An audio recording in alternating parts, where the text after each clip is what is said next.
these are castings that are so good. Yeah. I've seen hundreds, not exaggerating, hundreds of castings of Remingtons bronzes.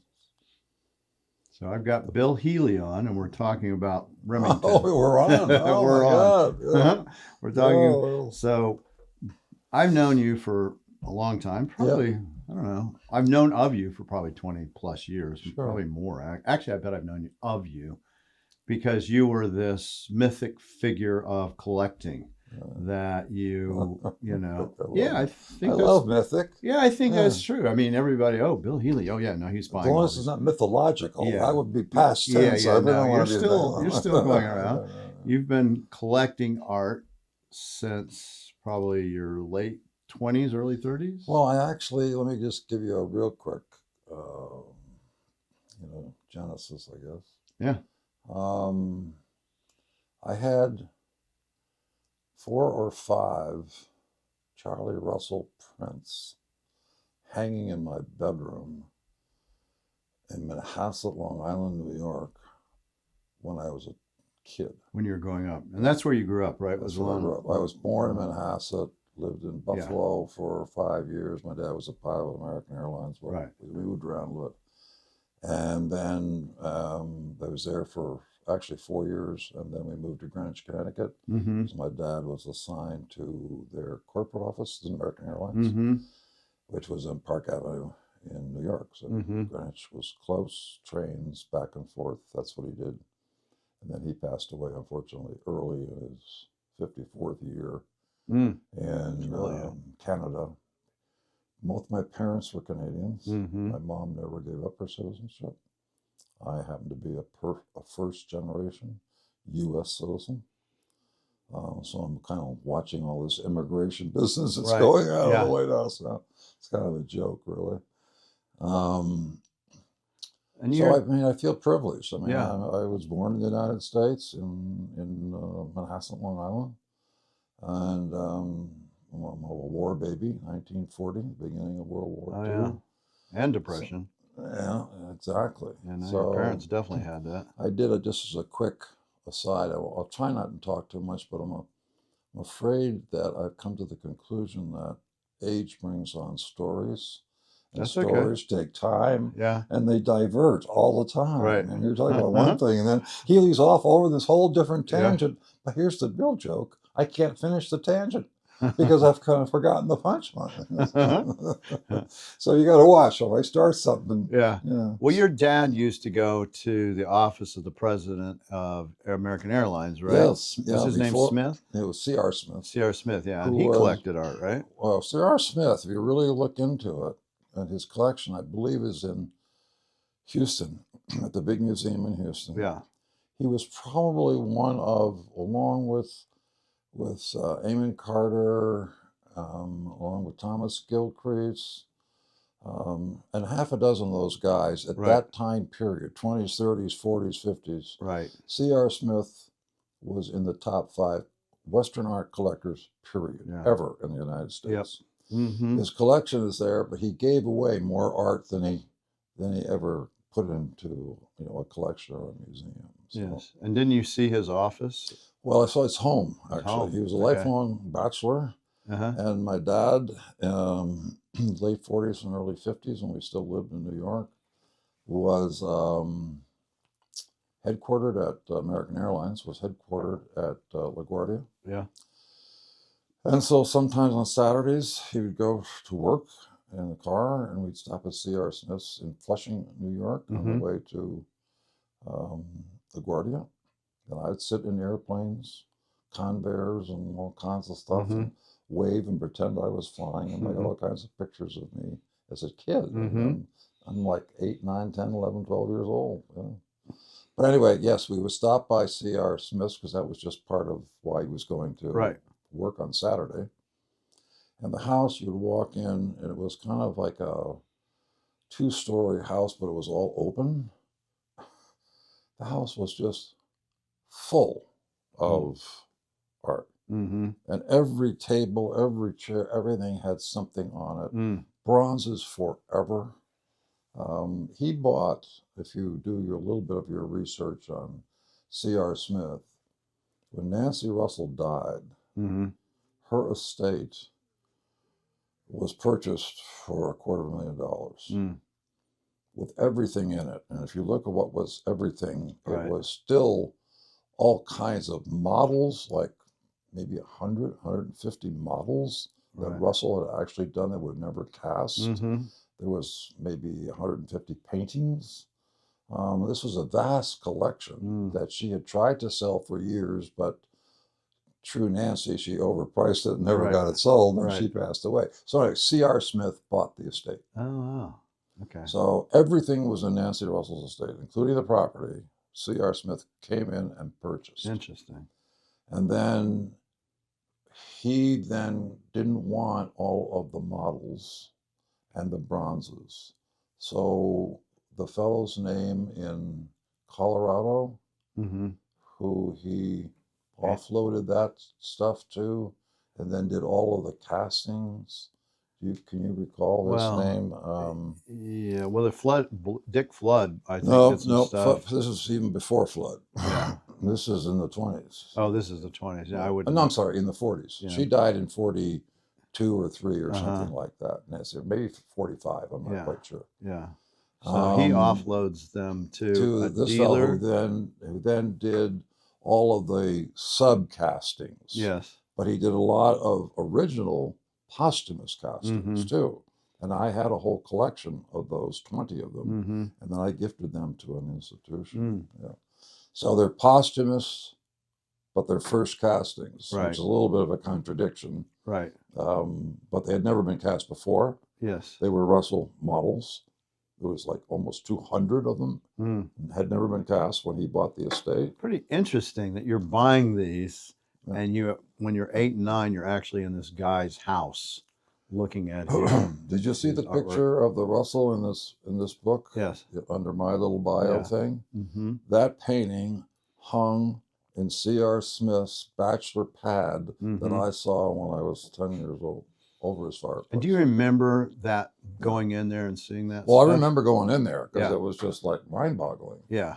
But I didn't remember the painting hanging over the fireplace. Yeah, because you were already a collector, right? You're 'Cause he collecting had- coins and things, Oh probably? yeah, coins. And my brother was an avid collector. He was a bibliophile, Mm-hmm. and he was an autograph book collector and had hundreds of books. I mean, Yeah. popes and presidents and Yeah. Hemingways and all of them. Yeah, he would send them books out to people, and they would sign it, And right? they would sign it and send it back. John Kennedy, sometimes they wrote a whole page to him. Wow. Yeah. Little Tommy Healey, he was quite the, and then he put the collection together, and then it started touring through museums. All of these people that were then passed away, Right. Had all been. And what happened to that collection of his work? I honestly can't answer the question. His widow, my sister-in-law, has now passed. He has 6 children, so I'm assuming that at some level, either they have control of them, Right. have dispersed them. Right. That wouldn't surprise me. I don't know the answer to that. Exactly. And was your dad or mom like an obsessive collector of anything?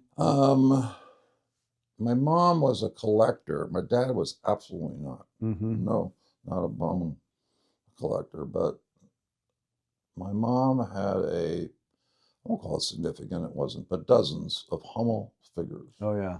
So That's collecting, That's yeah. what my mom collected. So that was Mom's go-to gift. Right. Every Christmas, if we Christmas. couldn't figure out what we're going to give Mom, we'd go find a Hummel. Right. She did. We'd go to her bookcase, look at all the Hummel figures, find Yeah. one she didn't have. Boom, that was her Yeah. Christmas present. Yeah, my mom kind of had the same thing. Yeah. Hers were Largo or something. Yeah, same kind of thing. Yeah. So you early on had this need to put things together. Yes. Yeah, because I I mean, think it's a gene thing, honestly. well, I think it's genetic. There's an interesting book, and the title of the book is The Gentle Madness. Mm. That's the title. Mm. And it's a compilation of hundreds of people who collected things. Mm-hmm. It could be thimbles or, like me, swizzle sticks. Yeah, let's talk about swizzle sticks. That was your dad's, right? You could get them from all over the Well, country. yeah, because he traveled around, and then all of his friends were pilots. They traveled all around. So this kid collected swizzle sticks. So he'd have all these people in their life flying all over the world collecting swizzle sticks for me. So I had a mammoth collection. Do you know where those are? No, I know what happened to them, but they got dispersed. They got dispersed. And you also collected clocks too. I collected clocks. I had a few hundred clocks. Yeah. I had a friend in, let's see, where were we? We were in Los Angeles, I think, at the time. I lived in Los Angeles for about 8 years. And he really knew how to take care of the clocks and repair the clocks and fix them up. Right. So we would get containers. We had pickers in Europe. Yeah. Who would pick the clocks. Fine. And then we would collect a couple of hundred of them, put them in a container, and bring them over to the States. A couple of hundred. Yeah. And then we'd sell them right out of the container. Yeah. Keep the ones we wanted, of course. Fix them up, and then we would eventually sell them. Yeah. And did you enjoy that process of buying, but then also getting to sell some and keep the ones you want? Yeah, it was a little bit more of a economic, deal than with the clocks. I mean, I love the clocks. Right. But I think I'm saying this correct. I don't think I have an antique clock. No, I do. I have one. Still have one left. Yeah. Well, it's from Germany, and it's kind of the Biedermeier style, and it rings every 15 minutes. It's a beautiful thing. Yeah, you still have an appreciation for them, I'm sure. Yeah, I love them. Yeah. Was there anything else you collected that's kind of... Coins, for sure. That was my early brother as a was kid. stamps and books. I was coins. Yeah. So all of the blue Whitman folders. I've got nickels, dimes, pennies, me too. heads, and I did coins and comics. That was my comics. I didn't, although I did read comics actually. Yeah.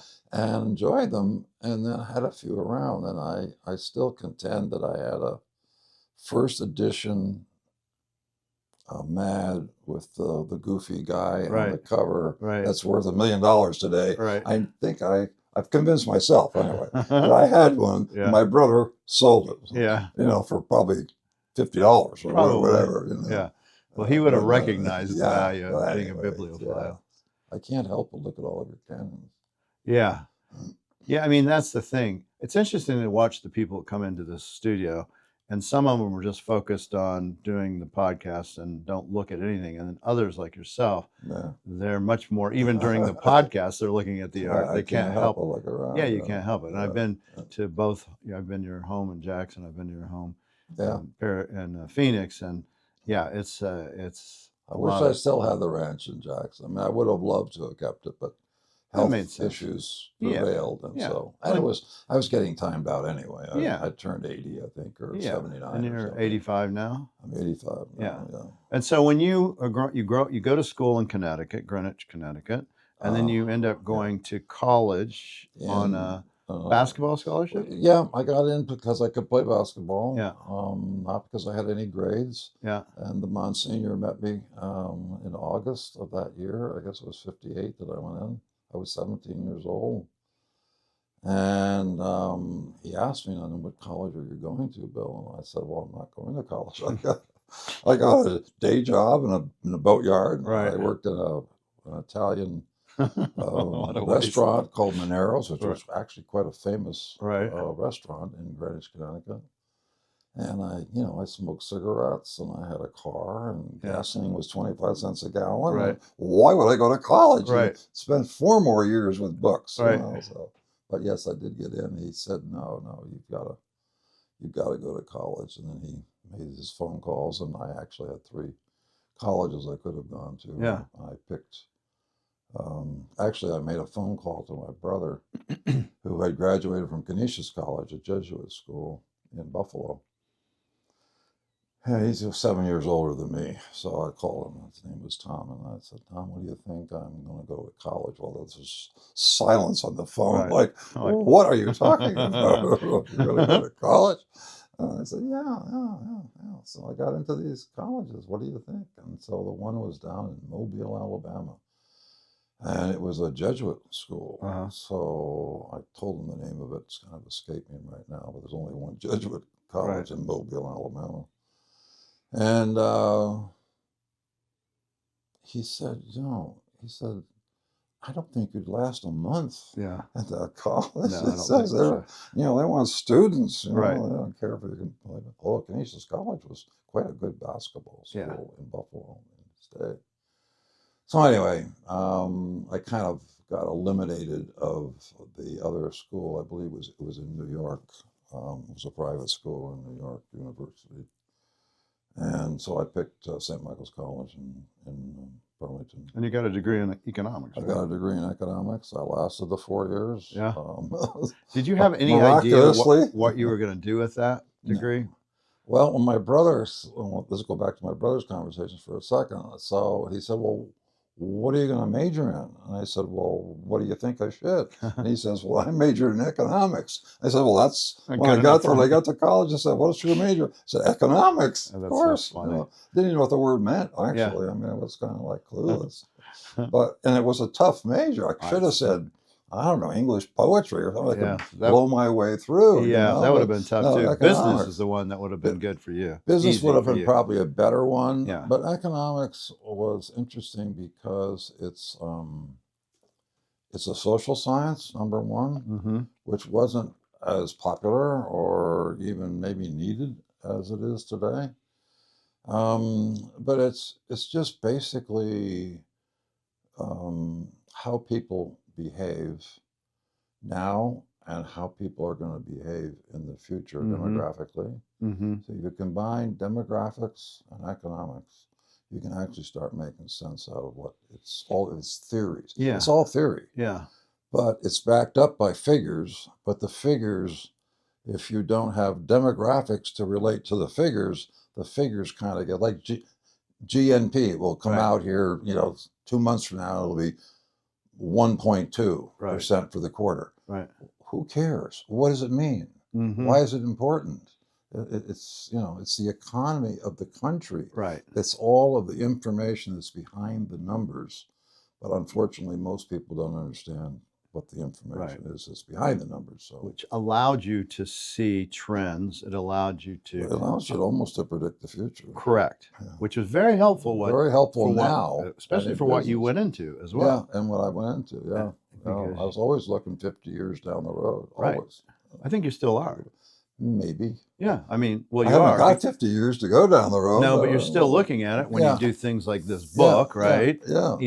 And so you're still thinking about legacy and how you see what you've done in this last 60 years plays out. Yeah. So in the housing thing that you did commercial, right? Only commercial. Right, for like... I did do a couple of condo projects. Yeah, but it was mainly for Walmarts and McDonald's and Home Depots and, all of the big guys. In California. In California. We never left California. We did dozens of shopping centers. I'm not quite sure how many dozens, probably 5. Yeah. So maybe 60 shopping centers. Some of them were small when we started. It'd be a McDonald's out front and... 2 or 3, a donut shop and a laundromat and whatever. We all started out kind of that way in the shopping center business. They were called strip centers. And then we would go to more of what we call a market drug center. So it had a supermarket and a thrifty drugstore and a Save-On drugstore and a supermarket. And then we grew from that to larger, maybe... I always go by square foot. Instead of a 50,000 square foot shopping center, we went to 100,000 shopping. More shops, more pads out more front. risk. More risk. Yeah. And then we graduated finally in 1980, very late 80s, in Las Vegas at what they call it was the shopping center real estate show. It was the largest show in Vegas in those years. The International Shopping Center Organization. And then we would have a booth there every year. And then we had, of course, all the shopping centers that we had. They had vacant space. Then we were trying to find tenants to fill the vacant space. That was the whole idea. ICSC. Mm-hmm. called International Council of Shopping Centers. And that's where I met Sam Walton for the first time. That was late 80s? Yeah, late 80s. What was he like? Very nice guy, very humble, very understated, but Curious, I bet. very much a businessman. Mm-hmm. And at that time, they had Walmart stores. I'm going to say a couple hundred of them, maybe, Mm-hmm. but they were all in the Arkansas, Alabama, Oklahoma. Kansas, Yeah. these states that were much smaller and much less expensive land. Right. That was their thing. The land kind of drove them because they knew they could pull from a larger radius because of the type of store they were. Mm-hmm. The first store we did, I think, was probably less than 100,000 feet, maybe 75,000 feet. The last store I did in 2000 was about 250,000 square feet. And was the idea to go to still more rural areas, but that were more populous? There were rural areas that had, yes, probably a more of a center, like say we went to Fresno area in California. So there was a certain body of business that could be done in Fresno.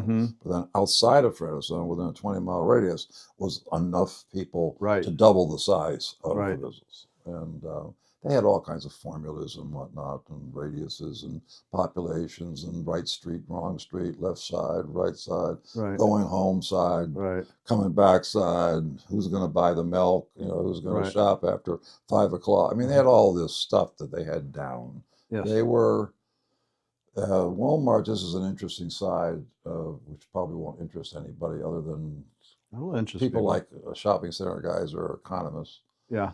But they were early on from roots being in a rural state, in a rural area. They had figured out how to track every item that's in a store, grocery store, department stores. They call them SKUs. It's a unit. Yeah. So it could be a pair of sneakers. Well, that would be an SKU, but if they were pink and blue and gold, now I have 3 SKUs, and then if they're size, 6 through 12, there was another SKU. Right. And so it got kind of inventory control became the big thing in shopping centers, department stores, all of it. Kmart never mastered it, ever. And that's why they're basically out of business. Yeah, he put a few out of business. They would have guys kneeling in the aisles with paper. On a board, keeping track of inventory. Yeah, Walton figured it out early. Figured out how computers with the computers to keep track at every. I don't think I'll say this correctly. Every night, by certainly the early 90s, every night, every store, let's say there's 250, 300 stores, every item in every store was reported. Yeah, that's great. It's unheard of. Yeah, great. Unheard of. Yeah. And it automatically reordered. Yeah. So your inventory is always fresh. You never go here, here's an empty shelf. Well, that's exactly what I wanted. Yeah. It was the T-shirts. AI will do the same thing at a better level. Maybe AI will do it. I don't know. Yeah. And so why do you think Sam Walton said, Bill, I want to work with you? Because he didn't have any stores in California. Yeah. And he wanted to do his first store in California. And he wanted inexpensive land. And he wanted a marketplace, so to speak, people of X amount of people.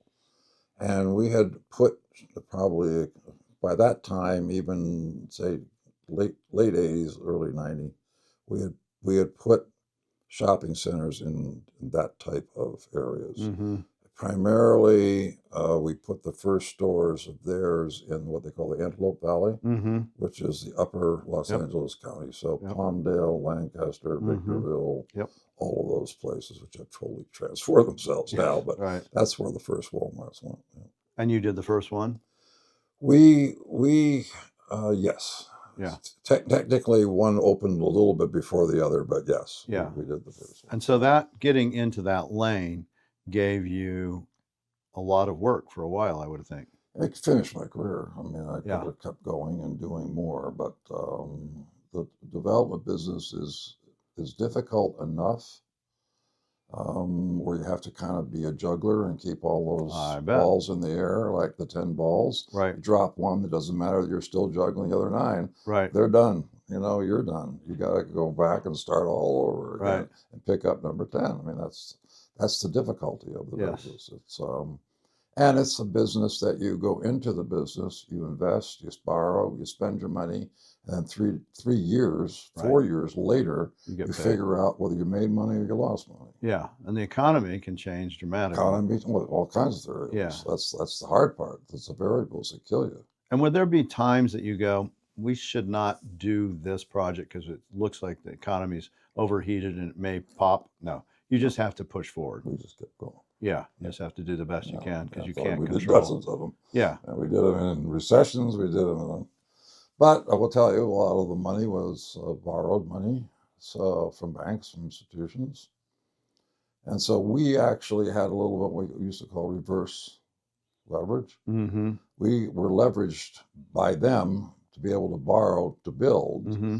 But the reverse leverage was if the hard times came and we had X amount of millions we owed them on 5 different shopping centers, what are they going to do? Right. If we can't pay the interest this month, what are you going to do? Take all 5 shopping centers back? Right. Half done? Right. No, so that was kind of the reverse leverage. It was unsaid, obviously, and I Yes. never ever said that in public or in private. Right. But that was obviously in there. That was their bugaboo. That was their worry. Yes. What am I going to do with 5 unfinished shopping centers? Right. These guys go belly up. Yes. What am I going to do? But that does ratchet up the possibility for problems on your end.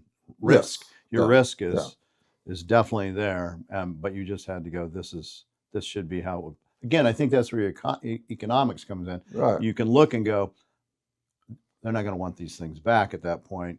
We can leverage up. So assuming things go well, we'll do well. But it's interesting that I guess it's this kind of developer mentality. I never thought I'd ever get one back, ever. Well, I think you have to have Conceptually, that I never even you have to dreamt have it. that, or you're not. You can't I play in didn't that want to game. do it. Yeah. I never did it. Yeah. I got bailed out a couple of times. Yeah. Once by the bank, once by Walmart. Yeah. So I came, really thin ice. Yeah. But our idea was we're not going to go belly up. We're Yeah. not going to get these back. Yeah. That would be like so rude. Yeah. So unethical. So Yeah. defeatist. I Yeah. mean, my whole career's gone now. I had to give a shopping center back to Right. Bank of America. Yeah. No, I'm not doing that. Yeah. No. You know, you want to succeed. Yeah. Yeah. I mean, that's. Well, we had to succeed. Yeah. Well, that's. It the thing. wasn't like want to. Yeah. I had to. You had to. Yeah. Yeah. In my mind, I had to. Yeah. Of course. Yeah, That's yeah, why you succeeded. Yeah. Yeah. Because you don't give up. And same Yeah. with how you collect, and we'll get Well, into collecting that too. is The same kind of thing. I think I know where you're going to segue into here, Martha. Well, where I'm actually going to segue into is the Biltmore Gallery when you first started looking Biltmore at Gallery, yeah. art when you're in California. So you're in your 30s, right? Probably early 30s, 20s. late 20s. Yep. So you start looking. I had gone into the banking, the United California Bank, which doesn't exist any longer. I was at 6th and Spring Street, right next door to the Pacific Stock Exchange in Los Angeles. So I went out to some branches. I went in there. And then I got I got moved to 6th and, I'm sorry, I can't come up with the intersection there. It's in Los Angeles. Yeah. So I was at 6th and Spring. That was the main office. Anyway, 2 or 3 or 4 blocks up. Was the Biltmore? It was the Biltmore. Yes. Yeah. An old hotel important with a gallery Yep. with Steve Rose. Yep. Great I stuff. didn't know him, never met him. I mean, I saw him, but Yeah. he never Right. talked to me. But my United California Bank and the square like this, and then Right. the Biltmore Gallery and Biltmore Hotel, and I would just walk across the street. Right. And I would go, walking through, dreaming, thinking. Right. And it's great. Yeah. I did have in my early years, 10 and 15 years, 20-year-old, I did have Charlie Russell prints. Right. So I was already interested in Yes. and committed to, as soon as I got out of college, I'm leaving the East Coast and I'm going west because the West is Yeah. That's the opportunity. That's where it's That's happening. where, yeah, that's what it's going to be. You know, And you've seen Smith's and all his stuff. I'd seen Smith, so I'd already seen the art. Right. And he was a successful man. And I was a collector, and Yeah. I had Russell Prince as a child. Right. So yeah, it was all ready to go. I mean, I literally got my college degree, and within a month, I'd gone back home, said goodbye to the folks, and was in a car. I did Route 66 with a pregnant wife. Yeah. It took us 7 days Yeah. to do it. Stayed in every roach-infested motel Right. along the way, but Right. it was the heart of the country. And that was the first time you saw the West? No, I had actually, because my dad, again, with the airlines, I had gone on little airline trips. Well, I say little, I'd gone from New York to Los Angeles. Uh-huh. I'd gone all over the place in airplanes, but because we could fly what they call non-revenue, meaning Right. you don't have to pay for the ticket, but Right. if you are sitting in your seat and somebody who is going to pay for a ticket, You're out. arrives late, you go to the pilot's lounge, Bill. Yeah. That's where you're going to live Yeah. tonight. Yeah, it's like deadheading when you're in the Yeah, military. it's deadheading. Yeah, exactly. An interesting segue, just for a second. I mean, this just shows you fate. And I've had a lot of fate issues in my life, but my dad got transferred from New York to Buffalo. So we lived in Buffalo for like almost 4 years. That's when my brother went to Canisius College. And so my dad, after 2 years, decided, no, that was the wrong move. We shouldn't have sent old Joe Healey to Right. Buffalo. We want him back in New York. Okay, Right. so 2 years later, my dad moved from Buffalo back to New York. And then it took 2 years to transition from from Buffalo back to New York. So he was only there in Buffalo for 2 years, but it took 4 years to get him back into New York, and Mhm. us with him back Right. to New York. So anyway, every Friday night he would fly home, non-rev, of course, and then on Monday he was, Back. Working. home. Yeah. So one time he's literally on a Convair. Convair carried, I don't know, like 42 passengers or something like that. Right. Twin engine plane in Buffalo on the ground, sitting in the airplane, in his seat with a seatbelt on, Mm-hmm. and he was non-rev, of course, even though he was Right. an officer, an executive. He was still a non-rev pass. It didn't make a difference who you were. Maybe if you're C.R. Smith, you probably couldn't. Right. So anyway, in Buffalo comes a paying person. They bumped my dad. That was the expression they used. If you're on, you got bumped. Bumped, came home. But in between coming home, we would drive him to the airport every Friday night, pick him up on Sunday or Monday. We had heard that this plane that had gone from Buffalo to New York had crashed. Mm. Well, my dad was on that plane. Everybody died. Mm. Well, on the plane, sitting there, seatbelt on. Mm. How old were you when that I happened?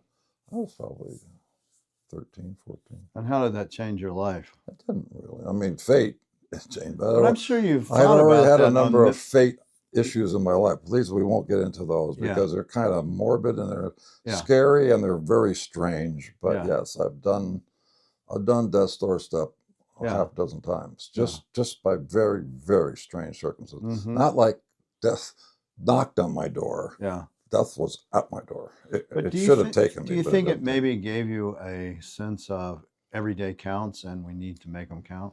Not so much. I don't think I was able to translate that so Uh-huh. much. How about as an older person? I think more. I would say the one way it probably did affect me. I was raised a Catholic. Yeah. 17 years Yeah. of Catholic school, kindergarten through college.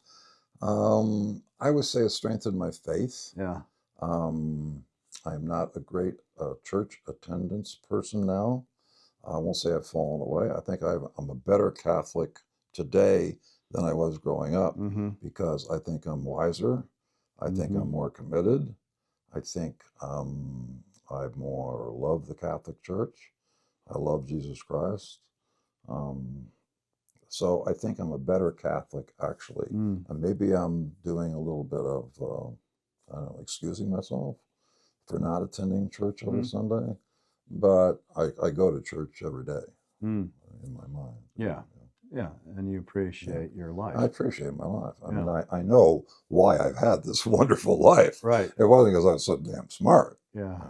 It was somebody watching me all the time. The plan Right. was already in place. Yeah. And I'm just trying to keep with the plan. That's all I'm doing. And I would say that plan or journey is turned out to be art. I think that is your journey. I think that's the vehicle, although the shopping center, banking, finance, economics, college, degrees, opened doors for me, Yeah. got me into places I couldn't have gotten before, got me Yes. in a business that what I learned as a college kid actually helped me as an adult. Sure. It matured me faster. I can remember like when I was like 22 or 23, I was at that office across from the Biltmore Hotel, and I was in oil and gas. It was the largest oil and gas lender west of the Mississippi, United California Bank. All in that one branch. It was 5 petroleum engineers and me. Mm. I was the credit guy. Nobody really cared what I had to say. Right. Because it was all about reserves. Uh-huh. And the engineers knew about the reserves. Right. And they would tell them how much oil's down on the ground. How are they going to repay these millions of dollars Right. that we've lent them? Yeah. We don't care whether Bill says they got $2 million of cash now. Right. They don't care. Right. They cared about reserves. That was all about. And I learned words like porosity and permeability and reserves and all this stuff. That's all oil talk, which is kind of funny with some of the most popular shows on TV right now. Landman. I don't know if you're watching. He's so good at that. So good. So anyway, it's a sidebar, but I would say that all kind of dovetailed together to give me a real world experience. Yeah. And then you had, because you were successful in business, you had the vehicle to be able to start collecting art. Took a while. It took me probably until my 30s, mid to late 30s, before I could collect serious art. Right. By that time, I had moved to Santa Barbara. And so were you starting to educate yourself on art during this period of time? I did. I went to, early on had gotten, because of my really early years of collecting Russell prints, I got involved with the Russell Museum, probably in my late 30s, maybe. I'm still on the board there, emeritus, 40 some years later. Right. So yes, I would say that. I'm sorry, your question. So the question is, when did you start really collecting the art? And it sounds like so. I got on the board there, and then that gave me more exposure to Russell and to art and to collecting and to you were buying serious art. You were buying Remingtons and Russells in the 80s. I was buying Remingtons and Russells on Main Street in Scottsdale. Yeah. Oh, that's where I found some of my best art. And was Steve Rose one of those individuals that helped with that? Well, Steve Rose I knew, and then I became a Russell writer, which is that kind of that infamous group that's still exists today. That he started. So yes, I would, but he never paid attention to me, and rightfully so. At the gallery, the Biltmore Gallery at the Biltmore Hotel, I couldn't afford to buy anything anyway. Right. I was just there, kind of educating myself, but kicking tires. That's all I was doing. He didn't even remember me when I told him who I was 20 years later. Right. So I bought a few pieces for him, but I would say some of the other dealers I did more business with, and he probably did the most business, serious art with Abe Hayes. With Abe. Yeah. Yeah. That's Barney Goldberg. I did some significant art with Steve O'Mara. I'm trying to think. I'm trying to think of who else was on that. That was kind of the big dealers. Right. This is like 80s, right? 80s, yeah. And so you started. And I was writing checks. I mean, I was writing six-figure checks, which were like 8-figure checks now.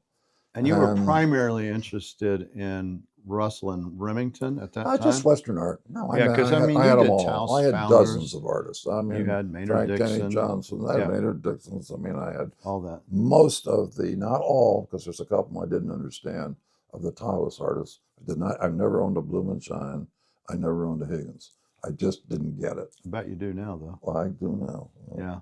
And I think maybe some of that came through Native Arts, possibly. Possible. Yeah, I certainly appreciate it more today. I look at a Blumenschein a whole lot different than I did 20 years ago. Because when you look at what you collected and your strong point and what you had as a collection was Western art by the masters, basically. Yeah. And then at some point, that flipped for you. Right. What was that point that you go, this is great, I enjoyed it, but I'm interested in learning more and doing Native art? There was an incident that changed it, a visit to the Heard Museum, and I saw the boarding school Yeah, the exhibit. Indian school. Mm-hmm. That if there's a switch that was flipped, that Yeah. was the switch. And then I just started ruminating about that. Like, how could I have collected all this Western art for 50 years? Right, and not know the rest of the not story. known the story. Yeah. I mean, it's a horrendous story. Then I started reading about the story. It didn't take long to figure out that it was really such a sad story that I couldn't, focus on that because I'm now 70 years old. And Right. it's going to depress me if I do. So kind of flip it around like we used to try and do when we were in trouble in business and find something good to focus on for a while. And then the bad doesn't go away, but it takes you out of the funk you're in and gets you back on track again. Yes. And so I said, I think I'll try and do something through art. And I'm a little bit tired after 50 years of collecting Western art. Not that I don't like it. I love it. I still have some. Yes. So anyway, I picked up on the Native American. I knew zero. I knew Tony Abeda. And I met a couple of other people. James Tradamono. Yep. And a fellow by the name of Luis Croquer, Croquer, San Salvadorian, who has been a museum director himself a couple of times, smaller museums across the country, and teaches now in a institution in Boston, teaches Native American art and Native American history and studies. So those three guys have helped me transition from zero to wherever I am now. We'll call it 50% maybe. There's a lot I don't know. I mean, a lot I don't know. Yeah, but there's a lot. But I do know what I like. Right. So that helps me because my eye seems to somehow say, if you like it, it's worth owning. And you like history too. And I like history. Yeah. I don't read nearly as much as I used to because in my old age I fall asleep when I read. But I can pick up on something. I think I got all of your, except the one behind you, all of your TC canons kind of identified and which one I like the best, etc. So I mean, I've done that as we've been talking because I can't have it. Yeah. And behind you, there's actually a picture of the Indian school. That was the one you saw at that Heard show. Oh yeah. So that hangs in my office, and I like to have that near too. Because it keeps me on the path as well. It keeps you grounded. It kind of keeps you focused. Although, as we started this conversation, because of a DNA issue, we'll call it OCD. That's kind of the medical term, right? Obsessive compulsive disorder. If you have it, I've always said to myself, this, because I recognize it. Even as collecting coins, like, I'm missing a 1942 SBD. What? I've got it. Nobody cares. Actually, well, I care because there's one of the little holes isn't filled in. Yeah. So that could, I think, take you down a path that could really hurt you. Yeah. Forever in life, or you can turn it into something positive. Yeah. And I don't think I consciously turned into something positive. I just directed it towards something positive. You started de-accessing all these great masters of the West, taking those monies and going, let me see what else I can put it to and build an important collection And, of native art. and I knew some natives through jewelry, you know, what we wear and collect and Main Right. Street. And you live in Arizona. I have a home, 6 months in Yeah. Arizona. My home. You go to the herd, you're exposed.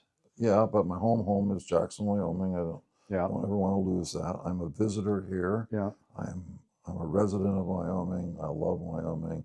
I've been there over 50 years now as a resident, and that's where I'm going in the end. Yeah, and people like Tony Abeta really were able to kind of give you a roadmap. Well, they helped me a lot because, again, I really didn't know who the artists were. I didn't know good, bad, or indifferent. Right. But again, I think I can say that if you put even in my first couple of years, 10 decent Native American pieces, I think I could pick out pretty much the best one. Oh, yeah. I won't say every time. Yeah. Because I'm still learning. Obviously, I am still learning Right. now.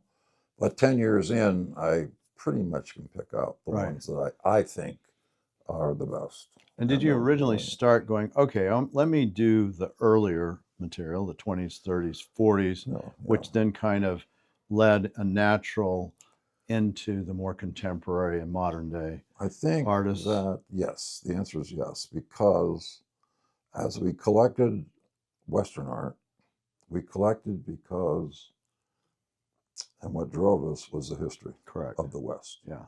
So as soon as I flipped that switch and went to Native American art, it was the history that drove me.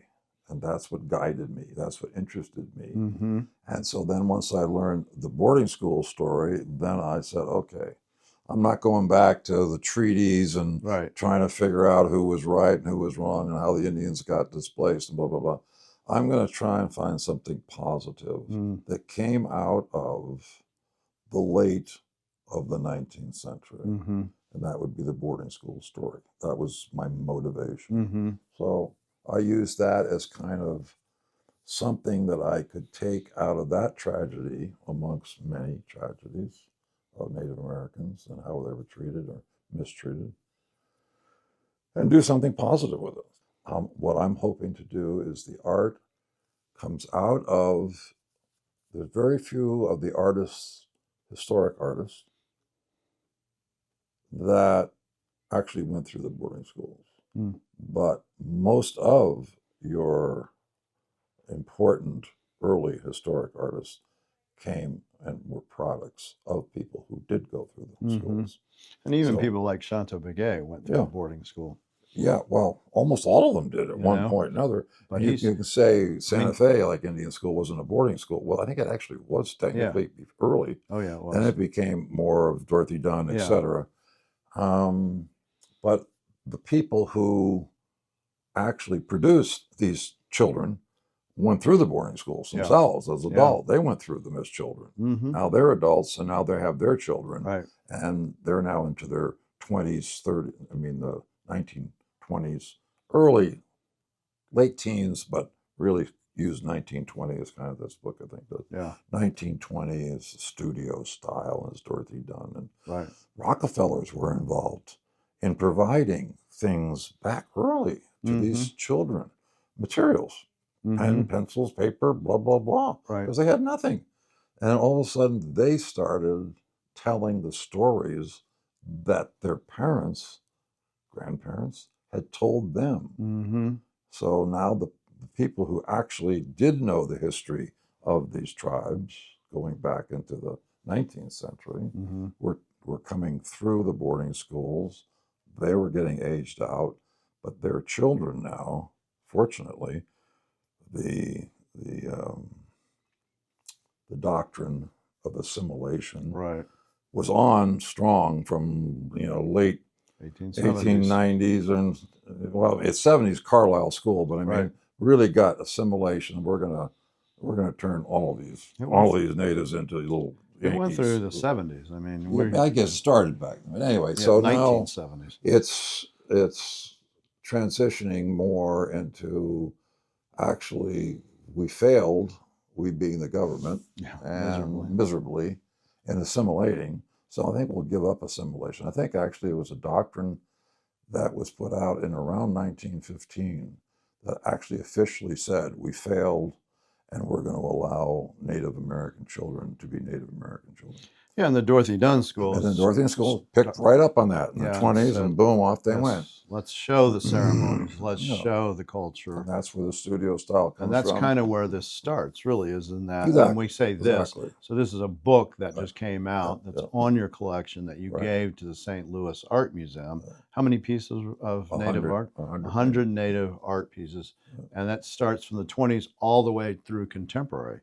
Yes. So I always divide it, Mark, into you got, let's just call it 1920, even though I think there are a few before, like Carl Sweezy, maybe a few of those guys. But say 1920 is a nice starting date, and then you go to 1962. And there's IAIA. Boom. So now we've Things gotten change. to a whole new world. Yep. And we got shoulders and bisses and Cannons. cannons and, stuff. So 1962 was probably the most pivotal year in Native American painting, not just going from historical to more contemporary, modern, whatever. Once I got through my historical, couple hundred pieces, Right. I decided, I better start looking at shoulders and cannons and these types. John Quick to see Smith and all these others, Yeah, too. Quick to see Smith. And yeah. So I did. And I focused, I won't say on them, because I still, if I see a real good historical piece, I still buy it. Right. Although not as ferociously as I used to. Right. So I picked up on those guys, and so the second half of my Native American collecting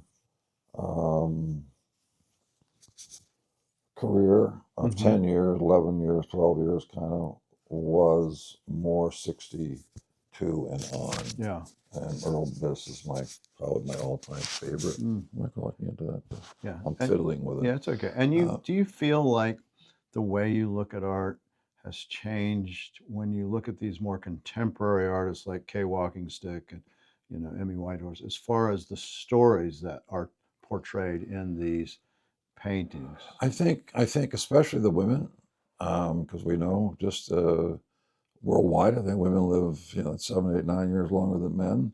So Kay Walking Stick just passed away, I think, last year at 90 or 89. That was John. I'm sorry, John Quick to see Smith. Yes, Kay is about 90. I'm sorry, Kay, I didn't mean that. Yeah, and you know Kay. And I know Kay, and she's got a show that's being mounted at the Herd in January of 26. Yes. I've invited her. It's her show. Yeah. It's her stuff. I think it's coming out of the New York Historical Society show, which was a big show. Yes. I think Historical Society in New York is kind of a misnomer. You think of a little historical society. No, it's a big, huge museum. Right. And the show, I guess, is fabulous. I had not seen it personally. Yeah. So that show or part of it or some of it is coming to the Herd in January of next year. I've told her, Kay, she's not feeling well. She's going to be 95 or was just 95. I'm sorry, 90. That's incorrect. Yeah, 90. I said, I'll do whatever. I'll pick you up at the airport. I'll take you to a hotel. We'll drive you around. And you don't have to do anything. It'll just be like a big shot coming to your shower. She loves that kind of stuff. So she said, I'm working on it. She said I had a serious medical deal that I went through.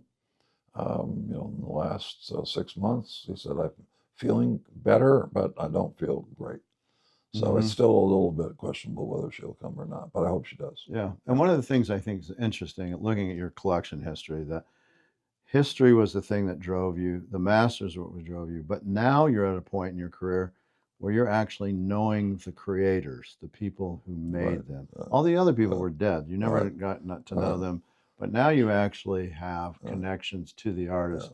Has that changed how you see the art? I say so. It's different from the Western art because with very few examples, and I have to really work at coming up with who they were. I mean, I didn't know Remington or Russell or Frank Denny Johnson or Dixon or any of the others. They were all deceased art. Right. And of course, from an economist standpoint, that was always a plus because there ain't no more being produced, as Right. they say.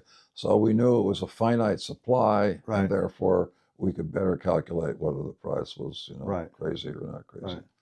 As long as you could still paint, then Right. it held your prices, a little more normal. But your whole So, economic thing is flipped too, from I'll sell these and maybe make money or at least get money back yeah, or whatever, to I give them away. right. I would say I've given some Western art away. Yes. Nothing to the extreme of 100 paintings, Right. this, there, and everywhere. I've lent many, many times, dozens of times, to Yes, including to Phoenix, us. You just Phoenix art loaned us some. museums, and all kinds of places. Never to the Herd, I'm sorry, but a Denver Art Museum, a lot of different Right. museums who would have a show on Remington or Russell, and I had some Right. pretty cool Remingtons and Russells. So. Yes. But other paintings too, Dixon's. Yes. I would say that there was two factors. One was a switch from the historical to the Native American, which I was much more interested in Mm-hmm. telling the story and therefore getting the art institutionalized. Mm-hmm. And two, I was 75 or 4 or something Mm-hmm. when I started Collected. the Native American journey. Right. So I thought, I haven't got a lot of years going here, so I better hang in there and I better get the collection together Yes. and then collect fast, I'll call it, and then I got to get it institutionalized. Yes. I never dreamed, I know this will sound negative, but I can't help it. I never dreamed, after having been on small museum boards, Gilcrease-sized museum boards, Yes. I never understood how difficult it was to deal with curatorial type people and gifting. I use the word gifting with capital letters Right. in the true definition of the word, Right. art to museums. I had no idea. Yes. I was like a child. And I got run over about 5 times, and I finally figured out this is going to be tough. Yeah. I thought I could do like 5 museums in 5 years. Yeah. No. Yeah. It's a process. Not for even sure. close. Yeah. Now, your museum might be a little bit more amenable and It is. easy and Yeah. palatable Yes. and, all that, genial, Yes. thankful, understand what the word gift means, Yes. etc. But the average mid-sized large museum, Yeah. No. As the bureaucracy grows, they're it becomes manned and schooled by a different breed of cat. Yeah. There's no sense of urgency, none whatsoever. Right. You do it this year, do it 5 years, and we don't care. We're going to lunch now. Or it's not good enough for us, or if you want to give us 100 paintings, you got to give us $10 million to take care of it for the next 50 years. Right. Or, it goes on and on and on. Right. And actually ad nauseum. Yeah. I'm tired of it. But I'm stuck. Yeah. I'm 85 years old and I'm stuck with a few hundred paintings. Now, Yeah. what do I do here? Yeah. I'm like between a rock and a hard spot. Though you've managed to give over 100 Yeah, away. I got 100 away, but I and still got a major book out of it, Yeah. and they and seem to be very pleased to have it. they are pleased to have it. And in the end, they were they're the 10th largest museum in the United States.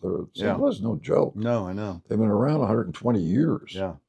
They get 500,000 people a year come through for free, Yeah. no charge. They're in the World's Fair Park there. That's twice the size of, not twice, size and a half of Central Park in New York. Mm-hmm. It's huge. And This now is you've just set this bar for them in the exactly. Midwest that people get exposed to all sorts of different types of native arts, from the 20s all the way to the most contemporary type of artwork it can be. To me, that's your legacy. I think the books are the legacy. I think the shows are dramatic and they're timely and they're entertaining, and they're reputation building for the institution. Mm-hmm. Because I think if there's one thing that drives a museum's, this is my personal opinion, reputation is exhibits.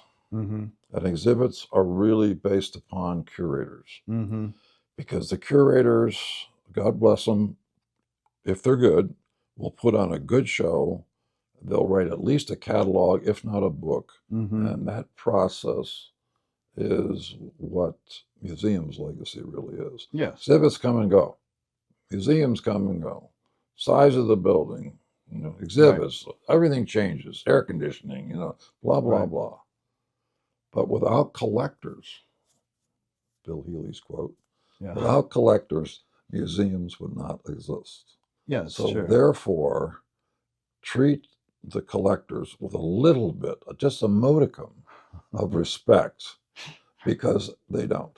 They treat us like another piece of art, or a means to an end, or a source of money, or building their legacy, building their resume, building their reputation.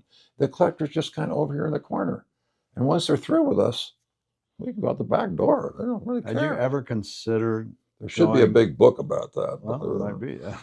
Yeah. I mean, have you ever considered at that time when you're building it, maybe I should make my own museum? Yeah. Yeah. I knew what that entailed. Yeah. Yeah. Well, being a builder, you understood that. That would have been Bill's negative net worth project. Yeah. Well, I mean, there is this beautiful. I admire, by the way, and I'm not just because we're sitting here in your wonderful institution, what you've done. I mean, it's a little bit mind-boggling. I'm a little bit overwhelmed by it, actually. But now that I understand and know you a little bit better personally, you are a collector, and therefore I can see what would drive you as an individual to do what you're doing. I mean, it's just a very much smaller fashion. Chip off the old wood block, Yeah, I mean, I think we have the same kind of things that we want to see. We like collecting. We like putting things together. We like history. We like telling the story. We enjoy sharing to the public, to the world, to our community, why we do this. I mean, you've spent a good portion of your life as a collector and on boards and museums and in the art world. I mean, when you look at it, it's a lot of years. It's a lot of years. Yeah. It's a lot of my time. You started 30s when you started with the Russell? Yeah. Yeah. You're 85? Yeah. And we used to have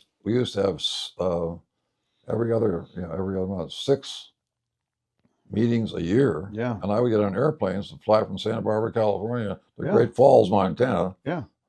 Nowheresville, I used to call it. Yeah. Just to attend a board meeting. Because to support the museum. You love art and you support art. And then we doubled the size of the museum. And, I've done a lot of that kind of work too with museums. Helping them. So what do you see your legacy as? I mean, I see what it is, but what do you see it as? Yeah.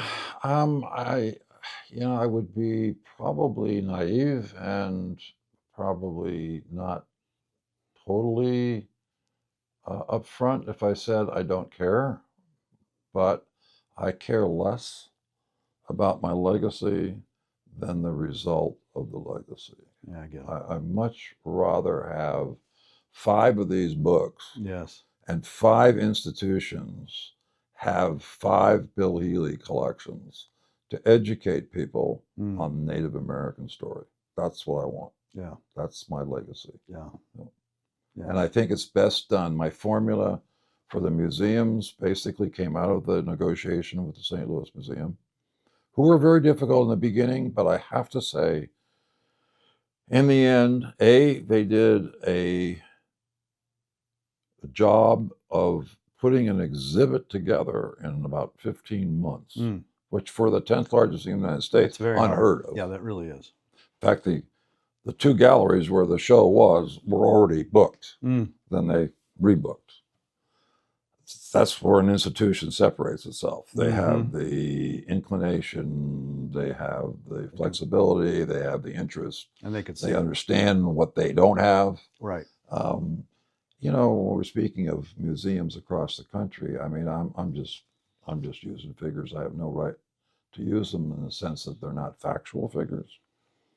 But I would guess if there's, 5,000 museums in the United States of all shapes, colors, and sizes, there isn't maybe 25 out of 5,000 that have a significant Native American collection at any level, period. Yeah, they're working on it. Though I know, well, that's because they're being pushed. Yeah. I'm saying 10 years ago when I started, None. So, I mean, how many can? Yeah. So, but everybody now has. It's a hot button. I hope it doesn't get to be some kind of a hot button because it's a hot button because you got to catch up and because socially acceptable and blah blah blah.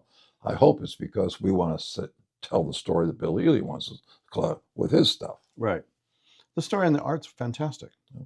It's American art. Yeah, it's American art. It's original American art, for God's sake. It is. This isn't like, come on, we're making a story up here. Yeah, no, this is, Or we're treating Native Americans fairly. They are the story. Yeah, no, When I went to as an example, when I went to my own hometown museum, the National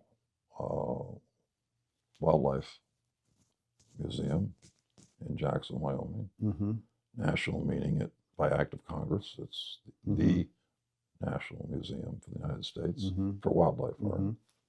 Happens to be in Jackson, Wyoming.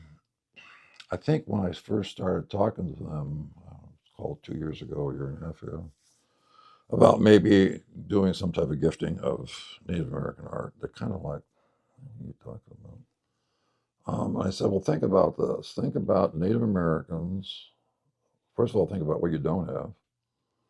And you don't have Native American art, although they do have a beautiful Carl Oscar board that I kind of coached them on that one, but they bought it, stepped up and paid the money.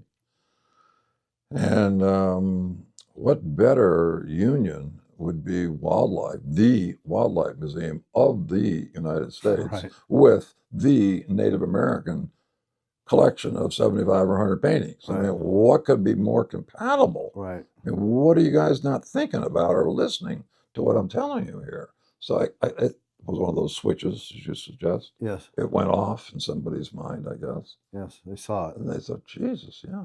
Yeah. Wow. That is a gaping hole. So anyway, it's a natural integration of subject and traditions and people and land and everything. Yeah. Wildlife and Native Americans.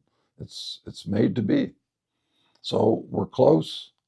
I think I can say we're in December already, aren't we? Are we 2nd or something? They have the pivotal meeting. It will be it's in I believe the 10th or 11th of this month. It has to go through a vote with not the board, but the collection committee. Collection committees kind of run institutions, really. Right. And if they sign off on it, then they have to commit to the formula. Simply is an exhibit sooner than later. In this case, it would be spring of next year, which would be very soon, even sooner than a book. Right. And agree to best efforts, send out to at least 5 other institutions in the next 5 to 7 years. Yeah. Loan. Part of all whatever. Yeah. That's 50, I don't care. Yeah. Do what Alice Walton does. Yeah. Lend out. Yeah. Do whatever. Yeah. But get them out and about. Yeah. So people can see and learn. Education. That's it. That's the point. And so that's the formula. That's what would be voting on. The budget, it isn't, I mean, it's real money. I understand it. But it's not, compared to what some museums spend on some things, probably 400,000 round numbers, including a book. And I put the team together that, I put the team together. 3 good friends of mine, Luis, James Trottabano, and Tony Abeda. Yeah. They will do all the work. Yeah. Bill doesn't do the work. Yeah. I'm too old to do the work. Unemployable, as I say. Yeah, they'll help with the scholarship component. They'll do all of it. No, they'll do the book. They'll do the show. Yeah. They'll mount the show. Yes. Put it up. Take it down. All of it. Which is no do small the book, undertaking. And then help the museum in the future with taking it on the road, as I would say. So as we finish this up, I have one question that maybe you could answer as far as what you would tell people who are collectors. They know they're collectors or they think they're collectors. Wannabe collectors, for sure. Let's just call it a wannabe collector. I mean, you have 60 plus years of experience. Yeah. What would you tell those individuals about collecting? Yeah, I mean it's a real broad question. I Yeah. mean, maybe we can narrow it down a little What's bit. what's the number one most What important would thing in your motivate you? mind that a collector needs to think about when they're starting a collection? I think they have to be focused. I think they have to, or would be served well. Let's just say that better than Ten Commandments or something. Right. I think that they need to focus on something that they have a love of, Mm-hmm. and I think have to collect for a purpose of serving people. Mm. I think those would be the keys. Mm. Yeah. Yep. And if you do those things, I think the art will take care of itself. Yep. I think you're right. So it's education, Yep. it's focus, it's purpose, meaningful, Yep. and probably timely too. I mean, there couldn't be a better time right now, in my opinion, although it's late, maybe not decades, maybe a couple of centuries late. But the Native Americans are getting their due. And I think it's at a time, ironically, that's so non-Native American, AI, et cetera, but it's perfect timing in the country, in society, for the story to be told. Yeah. Because we have an ability today, it appears anyway, not being a technical person Yeah. myself, to tell a story You get the that story might have out there. taken you 100 years. You can Right. tell it in Right. a week. Yes. So I think the one other thing, and you used it efficiently in your collecting, is to have people that are knowledgeable to help you. you have to have people Yeah. to help you. Yeah. That you can The trust. minute you think you know the subject, you're going to get a question that next morning I will guarantee Right. you cannot answer. I guarantee it. Yeah. Yeah. But that's what builds relationships. That's Yeah. what builds friendships. Yes. That's what builds trust, Yeah. loyalty, progress. It builds it all. Yeah. I still have, and thank God they're still alive, although I don't see them very often. I still have the original two partners, and we still own the shopping center stuff Mhm. together Mhm. after over 50 years. Yeah. Yeah. Yep. Relationships are Yeah. important. They were both a little younger than me. Not young. Yeah. They're not young anymore. They're in their 70s. None of us are. No, they're not as old as I am. Yeah. Well, Bill, thank you. You're welcome. I'm really glad you took the time. Yeah, I'm And, glad I did it too. I was a little funky this morning. I just didn't sleep well last night for whatever reasons. We'll call it old people reasons. Well, you powered through it. I for sure. powered through. I pushed through Yeah, it. you Yeah, definitely just like when I powered was a through kid, I did that snow plow, that hand snow plow. I pushed through it. Yeah. And so this book, as we finish too, Yeah. where can they get this book? Is it As I understand it, Amazon. Yeah. You just put it in and you can buy it. Yes. Okay. I think it's about $60, $58. It's a great book. I've read it. It's fantastic. A lot of real didactic information. The photographs are wonderfully done. I learned stuff, which I try to learn all the time. And a book like that is needed, I think, in people's libraries. It will be in mine, and we'll order. We'll this get some too. of these. I like to take this with me only because it's the it's the house copy. Yeah, I had to borrow this, but I'm going to order it. It'll be in our Maynard Dixon Native American Art Museum as well. For sale. I understand from just hearsay, of course, from the people at the St. Louis Art Museum who do their marketing and that end of it, that it's really in demand. Yeah, it's a good book. Because it's a very topical book, obviously, number one. And it happens to be well done. The photography is just like, it's stunning. I mean, really, I can't even believe that it's as good as it is. No, that's terrific. Yeah.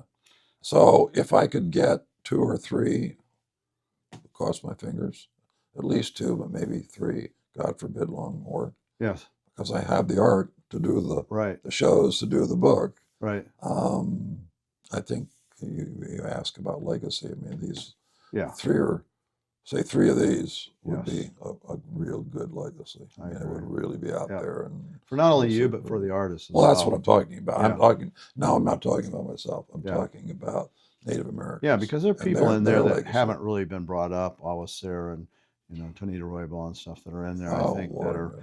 wonderful to hear and see those. And then artists you might not know. There's people in there I go, didn't know that artist. There are, I would say, when I was really collecting up till about a year ago, I've kind of cooled my jets a little bit. There wouldn't be a week that I wouldn't get a call about an artist I never knew the name. Mostly, I won't say mostly, many out of Oklahoma. Yeah. Apparently there was hundreds Yeah. that went through Bacone. Yeah. That we don't even know their names. Yeah, I bet that's true. They're all over the place. Yeah. Well, Willard Stone. And it's good art. Willard Stone. One of my most favorite. I have a couple of his. Yeah. There's one in here. Yep. No, Two. You have is two there? in there. Two of them in there. Maria, and then you have the buffalo Yeah. piece. And the big buffalo piece. Oh God, that Yeah. was a gut wrencher to let that one go. I can I just imagine. loved it. I wouldn't be there yet. Yeah. So I'm hoping that I can do something on my home museum, we'll call it, relatively soon, as like in the next 10 days. Yeah. Commitment, and then a show in the spring of Yeah. 26, Yeah. which would be number 2 to this. Yes. Not as big a museum and not as many people coming through seeing it, but it would launch Yes. a whole different Yeah. side of collecting Native American art and Mhm. exposing Native American, because now we've intermixed the Native American gift with the #1 wildlife museum in the United States. Yeah. That would be very, very I good. think it would. Yeah. It would really Be a do a game lot for changer. them. Yeah. Hopefully, do a lot for Native Americans, because That's right. it would start really showing Native Americans in a whole different light. And there's a lot of Native American, you know, communities that are up in Montana and Wyoming and Oh, yeah. others there that Yeah. would love to come see that, I'm sure. I hope. I mean, Yeah. Oh, they would. I'm sure. That would Absolutely. be the idea. Well, thank you, All right, Mark, Bill, for the thank you. opportunity. And I enjoyed seeing your digs. yeah. All right, All we'll right. take more of your time. I'll let you.